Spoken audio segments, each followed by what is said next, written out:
everybody. John Henderson Pierre, the beer, TV ramble and mambling. Today, looking at La Freak Belgian style Imperial IPA, 9.2% ABV. Um, ooh, I've had this before. This is my fourth time having this. Yeah, first time I had it was last year. 20. Well, excuse me, 2 years ago. If you want to go that far. 20. Yeah, twice last year, in 2015. Bought this in Mississippi, and first time I had it was like, whoa, this is good, really, really good. And the second time I had it again, this was really good. So I said, if I ever get it again, make sure I'll do a review of this. Of course, the company Green Flash Brewery, based out of California. Um, uh, Michael and Lisa Hinckley, the founders. Um, they're the 48th largest craft brewery in the United States as of by sales, as of back 2014 when their numbers came out. Obviously, might have changed. Probably will change going into this year, 2016. So they do make a lot of beers. As you can see here, I had this in the refrigerator for about maybe 2 days. Um, They say I was looking at rate beer, and that's the only time I look at rate beer for anything. But they said they have a list of beer temperatures and styles how you can chill or best way to serve your beer, and looking at the list of IPAs, and it says between 54 57 degrees, and I had this, like I said, probably my refrigerator is probably within under 50, about say 45, between like 40 45 degrees. I had this in my fridge, so oh well. Very pungent. Has this typical standard IPA scent. A lot of citrus, a lot of fruit.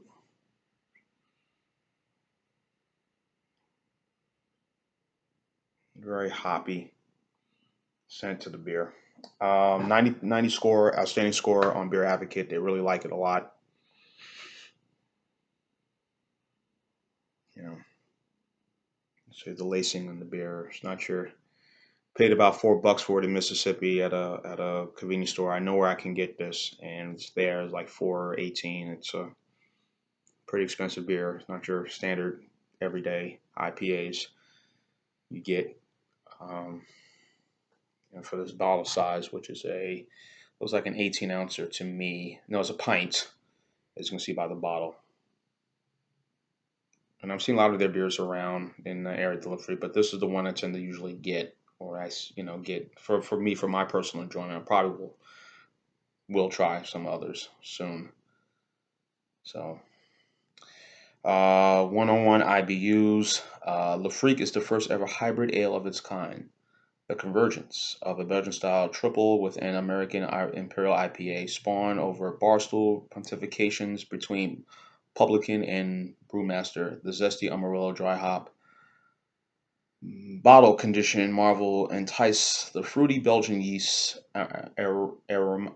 aromatics and a firm dry finish. Experience a legendary beer phenomenon. Well, it is a beer that is very phenomenal, I would say. So it's a nice little color right here, as you can see. Very well done. Nice little dark, little amber color, cloudy, but pretty much most IPAs tend to look that way. So, a sample.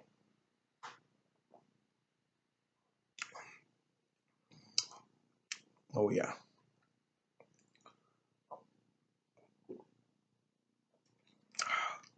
this is good. Um, Having it with some sharp cheddar cheese, which you can serve this with, or like a salad, or maybe like I say, grilled chicken. Probably go good with this. This isn't bad at all. Oh, um, IPAs right now you can say outside of you know The big phenomenon right now the last several years that I've seen has been, the IPAs, the IPLs, Imperial Pale Ales or Pale Lagers. That's been all the rage these last 3 years or 4 years that I've seen. Well, more so the last 3 years, they've really kind of taken off. Everyone is doing an IPA. Yingling, which came out this year with their Indian Pale Lager, and has which is quite good. And I've had that. Richard Yingling came out basically saying that he didn't want to have all the beer sound or taste hoppy like some of the IPAs, and some are. And the IPAs is pretty good. It is a pretty decent, well-made beverage.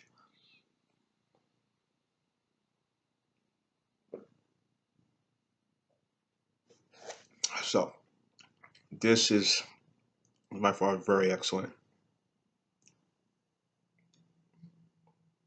Not too overly hoppy to me. You you get a nice finish in the end. Very,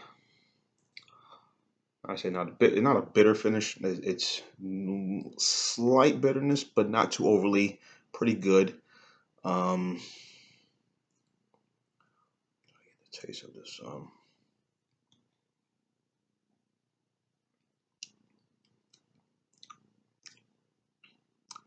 There's that fruitiness to it. A little grapefruit sort of taste behind. Again, most of those citrus are not overly powering. They have it, but it's not like really like takes over the entire beer. So, see a little more lacing in this. I think this is well worth the $4, and I see I got quite a bit more left in it, some which I'm gonna sample a little bit later. I wish there was a twist off cap on this instead of a, but I'll have a little finish there. But this is really worth. Yeah, it is worth $4. It is really good.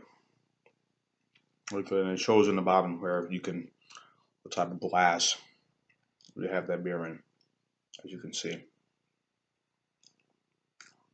Kind of quite nice right there. So I'm pour a little bit more in this. I tip my glass just a little bit. Again, it's not one of these beers you're gonna have to sip. Kind of like with these high strong gravity lagers that are 8% or well above. This is not something that you're gonna assume,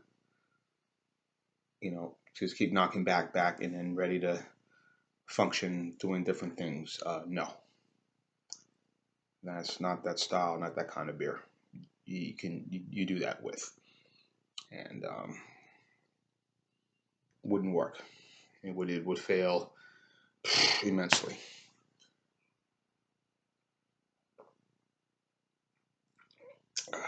So I'm really enjoying this a lot.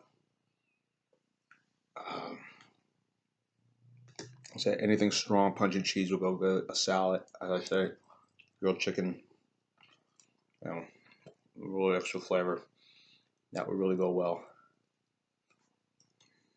with this beer. With this.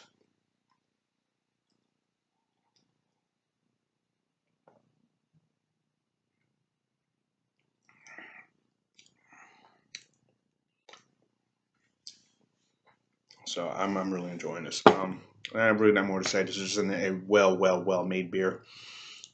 Nothing negative to say about it. Perfect. Um, just just awesome. And deserves it. Like I said, this is a solid 10 for me for this one.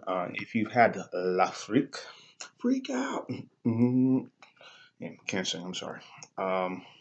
If you've had this, folks, tell me what you think. Leave your comments on the bottom, and go from there. But this is a very top-notch beer. And more than I say, Jonathan Pierre, the Beer TV Ramble, telling you keep watching, and as always, cheers.